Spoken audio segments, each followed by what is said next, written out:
যে মিলিটারির যে নিমক হারাম, এরা যে গাদ্দার, বঙ্গবন্ধুকে হত্যা করেছে, এই প্রমাণ আওয়ামী লীগকে আর কতবার দিতে হবে? ওরা খুব ভালো করে জানে যদি ছাত্রলীগ মাঠে থাকে তাহলে আওয়ামী লীগ রাজনীতিতে ফিরে আসবে।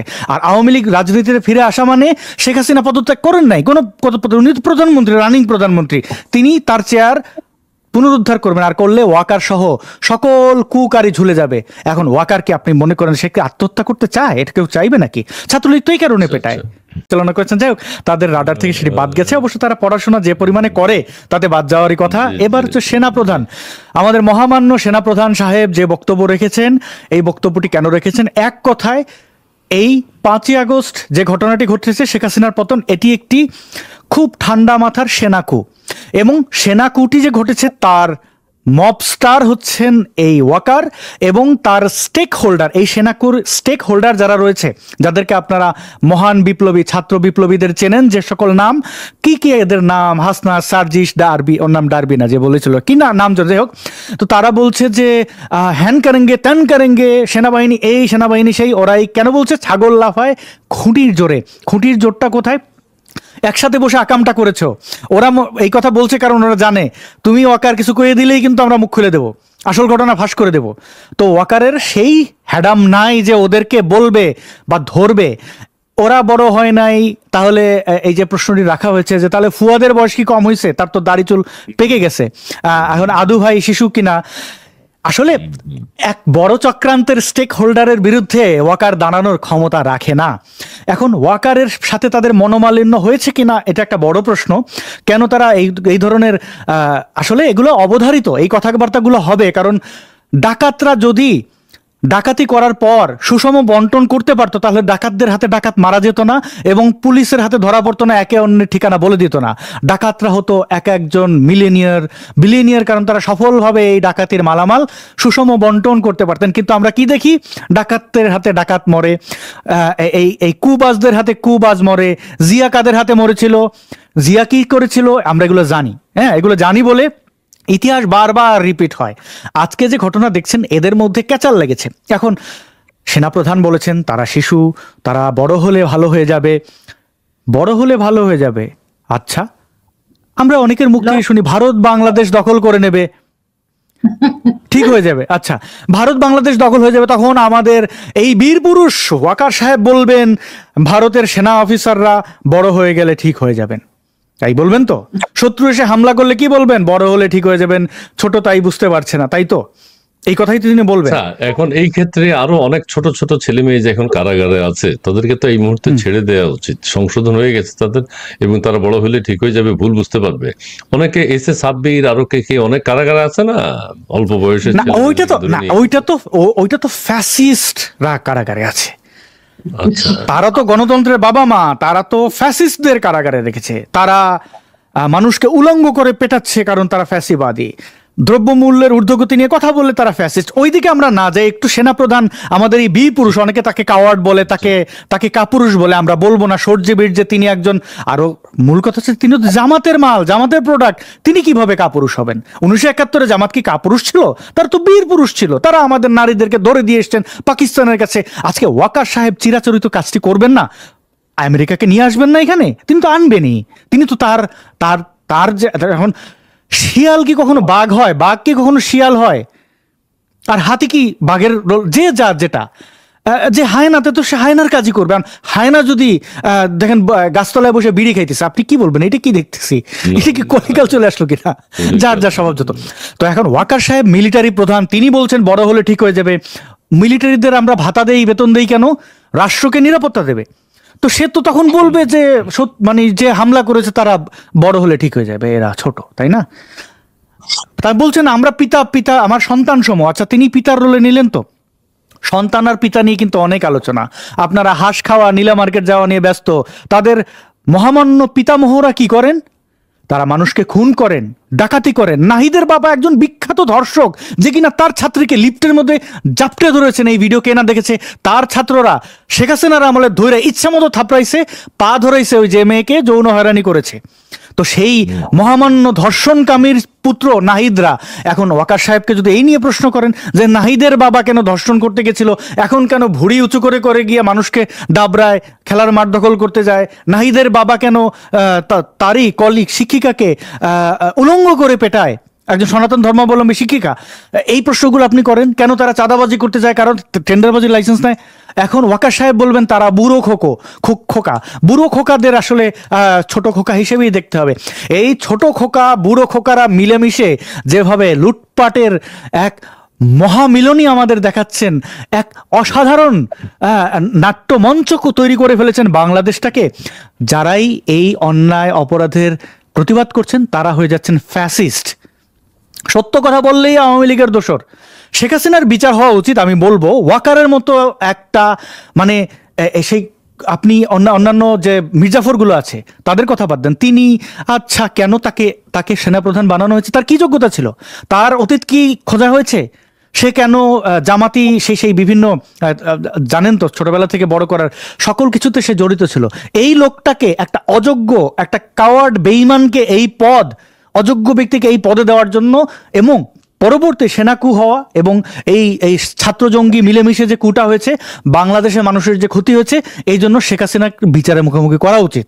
এবং সেই পাশাপাশি আমি মনে করি যে শেখ হাসিনার সরকারের যা কিছু আমরা ভুল ত্রুটি দেখেছি সেগুলো এখন আমরা খুঁজেই পাই না। এখন বলবেন কেন পাই না, কারণ পাহাড়ের সামনে একটা বাড়ির কি বলে যে মানে শেখ হাসিনার যা কিছু দোষ ত্রুটি ছিল এই হিমালয়ের পাশে এইটা একটা ছোট টিল্লাও না। তো এই কাজটিও তিনি করেছেন, অর্থাৎ ডেকে এনে নিজের ক্ষতি দেশের ক্ষতি করিয়েছেন। এটা আসলে আমরা কোনোভাবে হিসাবে মেলাতে পারিনি। আজকে আমরা যেগুলো দেখে ভাবছি যে সেনাপ্রধান কেমনে এগুলো বলছেন, এটার একটা উত্তরে বলে দিচ্ছি, এরা একে অন্যের সহায়ক। এবং যেহেতু ডাকাতিটা করেছে এখন কেউ মুখ খুলে ফেলবে, এই জন্য বলছে সোনা গো বাবা গো, ঘরে চলে এসো, একটু চুপ থাকো। আর এই কথাগুলো বলতে তিনি বাধ্য হচ্ছেন, যেহেতু তারা কাওয়ার্ড হলে তো মিলিটারি প্রধান, তার অনুজরা বলছে স্যার আমাদের নিয়ে এগুলো বলে আপনি কিছু বলেন না কেন। এখন একটা তো গেটিজ দিতে হবে, একটা তো কিছু বলতে হবে, তাই বলছে এরা ছোট, ওরা পাওয়ারলেস, তাই ক্ষমা করে দিলাম, তারা এই করছে না। ওকে ওকে, অনেক ধন্যবাদ আসাদ নূর আপনাকে। আমরা রুকেয়া প্রাচী আপার কাছে এবার যাই। আসাদ নূরের বক্তব্যে আমি যেটা বুঝলাম যে ভাগাভাগি বা সেনা প্রধানের কি গোপন তথ্য আছে সেটা এই সমন্বয়করা বা এনসিপি জানে, যে কারণে তারা এত বড় বড় কথা বলছে। সেনাবাহিনী যদি কোনো ভূমিকা রাখতে যায় সেক্ষেত্রে তারা সেটা ফাঁস করে দেবে, এই ধরনের একটা কথা মোটামুটি আমি যতটুকু বুঝেছি। আর শেখ হাসিনার বিচার হতে হবে এরকম একজন সেনা প্রধান কিভাবে নিয়োগ করলো এইটা। আরেকটি কথা বললেন, যে আরেকটি কথা আমার পক্ষ থেকে, এইটা কি ধরনের অপরাধ হতে পারে। তারা যে বলেছে যে খুন করে ফেলবে, সরি সেনাপ্রধান যদি কু করার চেষ্টা করে তাহলে প্রত্যেকটা ইট খুলে নিয়ে আসবে। সেনাপ্রধান বলছে বড় হলে তারা লজ্জিত হবে। এটা আপনি বলেছেন, সবাই বলেছে, সারা দেশবাসী জানে। এখন এইটা কি, এরা যা বলেছে এটা কি বড় কোনো অপরাধ, অথবা বড় কোনো অপরাধ হলে আর কি বলা উচিত তাদের, ছাত্ররা যা বলেছে আর কি বড় বলতে পারে? আপনি এই কথাটার একটু জবাব দেবেন। আর হচ্ছে এর পরবর্তীতে আমরা 5 মিনিট একটু কলিমুল্লাহ স্যারকে নিয়ে আলোচনা করব। আমাদের দর্শকরা অনেকেও এখন বলছেন কলিমুল্লাহ স্যার নিয়ে কিছু কথা বলেন, জি, ওনার অবস্থাটা জানানোর জন্য। আপনি এখন, আমার মূল প্রশ্ন হচ্ছে যেটি, ছাত্ররা যা বলছে সেটা এক ধরনের, আমাদের সেনাপ্রধান বলছে ক্ষমার যোগ্য, অখুশি হওয়ার কিছু নেই। আর কি বললে আমরা মানে সেনাপ্রধানকে বলা হবে বা ক্যান্টনমেন্ট উড়িয়ে দেওয়ার ব্যাপারে আর কি ভূমিকা রাখতে পারে, অ্যাটম বোম বা অন্য কিছু এক ধরনের? জি না, মানে উনি আসলে ওনার কথা শুনে বা আজকে পর্যন্ত মনে হচ্ছে যে আসলে যে কেউ কি ডিজিএফআই ভেঙে দিয়ে আসতে পারে, ক্যান্টনমেন্ট উড়িয়ে দিতে পারে, সেনাবাহিনীদেরকে মারতে পারে। এবং সেনাবাহিনীর যে মর্যাদার জায়গা, সেনাবাহিনীর যে পোশাকের, সেনাবাহিনীর অবস্থানের সেই যে মর্যাদার জায়গাটা ছিল সেটা আসলে সম্পূর্ণ ধসে গেছে। আইনের দৃষ্টিতে যদি বিচার করি তাহলে সেনাবাহিনীর সম্পর্কে, ক্যান্টনমেন্ট সম্পর্কে, ডিজিএফআই সম্পর্কে প্রত্যেকটি উক্তি হচ্ছে আইনগতভাবে চরম দণ্ডনীয়। ওই কথা বলার পরপরই তাদের প্রত্যেকের অ্যারেস্ট হওয়ার কথা এবং বিচার হওয়ার কথা। কিন্তু যেহেতু আসাদ নূর যে কথাটা বলেছে তার সাথে তো আমি একমত। আসলে ওরা তো সবাই স্টেক হোল্ডার, সবাই মিলেমিশে অপরাধটা করেছে। 5ই আগস্টের যে মেটিকুলাসলি চক্রান্তটা হয়েছে, সেই কুটা তো তারা সকলের এর স্টেক হোল্ডার, প্রত্যেকেই। তো কাজে কেউ কাউকে ব্ল্যাকমেইল করার ক্ষেত্রে, কেউ যদি একটু উল্টাপাল্টা দিকে চলে যায়, তাকে কন্ট্রোল করে আনার জন্য তাদের প্রত্যেকেরই দলিল রয়ে গেছে, আছে না? স্টেক হোল্ডাররা যখন চক্রান্ত করেছে, এত বড় একটা চক্রান্ত যেখানে মানে হাজার হাজার মানুষ মারা গেছে, কোটি কোটি টাকার স্থাপনা ধ্বংস হয়েছে, এবং বাংলাদেশের ইতিহাস সংস্কৃতি কোনো কিছু তো বাদ যায়নি। মানে এটা একটা নজিরবিহীন ইতিহাস স্থাপন করেছে তারা। তো সেই এত বড় একটা ঘটনার পেছনের যারা আছে, যারা নেপথ্যের যে মাস্টার মাইন্ডরা, তো প্রত্যেককে সেভাবে কি বলে, ঘুড়ি যেভাবে ওড়ে না, নাটাইটা একজনের কাছে থাকে আর ঘুড়িগুলো আকাশে থাকে। তো যে যেভাবে পারছে নাটাই ধরে ধরে ঘুড়িগুলোকে টেনে টেনে নামাচ্ছে। কিন্তু প্রকৃত অর্থে এটা তো বাংলাদেশের জন্য গুড সাইন না। আজকে ওরা এটা বলেছে সেনাপ্রধান তাদের স্টেক হোল্ডার বা পার্টনার দেখে সন্তান বানিয়ে দিয়েছে, কিন্তু কালকে তো যার আরেকজন যখন বলবে সে তো সন্তান না। কাজে আরেক পিতার আরেক সন্তান, যে পিতার ঘর পুড়েছে সেই পিতার সন্তান এসে কিন্তু সেনাবাহিনীর উপরে চড়াও হয়ে যেতে পারে আগামীকালকে। যে চড়াও, কারণ এই চড়াও হওয়াটাতে যখন তারা কিছু মনে করছে না, বুকে তুলে নিচ্ছে সন্তান তুল্য করে, তাহলে কালকে যে আরেক পিতার সন্তান এসে একই কাণ্ড ঘটাবে না, তখন কি বুকে তুলে নিবে না। তো এক অপরাধকে যদি আপনি ক্ষমা করে দেন, তাহলে আরেকজনের অপরাধকেও ক্ষমা করতে হবে। তার মানে বাংলাদেশের সেনাপ্রধান এই মুহূর্তে সাংবিধানিকভাবে, প্রশাসনিকভাবে, রাষ্ট্রীয়ভাবে কতগুলো অপরাধকে তিনি জায়েজ করে দিলেন, যে এইসব বিষয়ে অপরাধ না। তো সেটা আমি এখানে যে আরেকটা কথা বলি, আপনি একটু ছোট করে বলবেন, আসাদ নূর একটু ছোট করে বলবে, তারপর আমরা কলিমুল্লাহ স্যারের কাছে যাব। সেটি হচ্ছে যে এই যে সেনাপ্রধানের যে বক্তব্যটি, তার মানে 30 থেকে নিচের দিকে যাদের বয়স 30 পর্যন্ত সবাই সেনাবাহিনীকে নিয়ে যা খুশি তা বলতে পারবে, এটা কি মনে হয়? আসলে সেনাবাহিনীকে নিয়ে ওই যে আমরা দেখেছিলাম টুঙ্গিপাড়া একটা ছোট্ট বাচ্চা লাঠি নিয়ে দৌড়াচ্ছিল, ওই বাচ্চাটা থেকে শুরু করে 85 বছরের যিনি আমাদের সরকার, সেই বয়সে এখন যে কেউ যার যেমন ইচ্ছা সেনাপ্রধান, সেনাবাহিনী, পুলিশ, সরকার সবকিছু কিনে বলতে পারবে। এটা এখন জায়েজ হয়ে গেছে, একদম ওপেন ফর অল। একদম 44 দিনের মাথায় ওনার সেনাপ্রধানের 44 দিনের মাথায় বাংলাদেশে এত বড় একটা কু হয়েছে। তো প্রকৃত অর্থে উনি অনেক বীর পুরুষ, আমি আসাদুলের সাথে একমত। উনি বীর পুরুষ হয়ে অনেক বড় একটা স্টেক হোল্ডার মাস্টার মাইন্ডকে উনি ক্যারি করেছেন, এবং বাংলাদেশটাকে একদম যেখানে যেখানে পৌঁছে দেওয়ার উনি দিয়েছেন। তাদের হয়ে অত্যন্ত আনুগত্যের সাথে সেই কাজটা উনি করেছেন। তো যাই হোক, এই প্রসঙ্গে আমরা আরো আসবো, কিন্তু আমি মানে গত কয়েকদিন ধরে যতবারই কোনো না কোনো শোতে যে আমি সবাইকে বলি যে আমি কলিমুল্লাহ সাহেবকে মিস করছি, কারণ যাবো ওইটার প্রেক্ষিতে, ওইটার প্রসঙ্গে আমি আসতেছি। আসাদ নূরের কাছে এটা আমি জানতে চাইবো যে রুকিয়া পাচি আপু যেটা বললেন, এখন যে কোনো বয়সের অর্থাৎ 30 বছরের নিচের যে কেউ সেনাবাহিনীকে নিয়ে কটূক্তি করতে পারবে, উড়িয়ে দিতে চাইলেও উড়িয়ে দিতে পারবে, দেয়াল ভাঙতে চাইলেও ভাঙতে পারবে, জাহাঙ্গীর গেট ভাঙতে চাইলেও ভাঙতে পারবে, এগুলো সব ক্ষমার যোগ্য। কিন্তু ওই গোপালগঞ্জে যেটা আমরা দেখেছি, তাদেরকে মেরে ফেলেছে তাদেরকে, তার মানে সেনাপ্রধানের মনে তখন এই কথাগুলো ছিল না যে এরা বড় হলে ভুল বুঝতে পারবে, আমরা এবারের মতো মাফ করে দিই, ওদের কিন্তু মারাই হয়ে গেছে। 6000-এর মতো গ্রেফতার করছে, নাকি 6000 মামলা আছে এরকম। প্লিজ এখানে একটু বৈষম্য দেখতে পান কিনা? না, সেনাবাহিনী বলেন বা এই বিষয়ে বৈষম্যের কিছু নেই। তারা আপনাকে যে কথাগুলো বলেছে, এই কথাগুলো তো আমরা বুঝতে পারছি না, অথচ তারা আমাদেরকে বুঝদার মনে করে। যেমন আমাদের শান্তির শকুন ডক্টর মোহাম্মদ ইউনূস কি বলেছেন? তিনি বলেছেন গণমাধ্যমের পূর্ণ স্বাধীনতা আছে। আপনারা তো সবাই মিডিয়ায় কাজ করেছেন, দেখবেন যে এত % ছাড় নিচে লেখা থাকে শর্ত প্রযোজ্য। আপনি ততক্ষণ গণমাধ্যম স্বাধীন যতক্ষণ জামাতি বা এই ইউনুসপন্থীদের বিরুদ্ধে না যাবে, ওইটা গেলে আপনি ফ্যাসিবাদের দোসর। ওইটা হচ্ছে নিচে ওই শর্ত প্রযোজ্য। মিলিটারি নিয়ে আপনি ততক্ষণ, আপনার বয়স কম, যতক্ষণ জামাতি এবং এই হিজবুতি মানে মিলিটারিকে, এই কাওয়ার্ডদের নিয়ে কথা না বলবেন।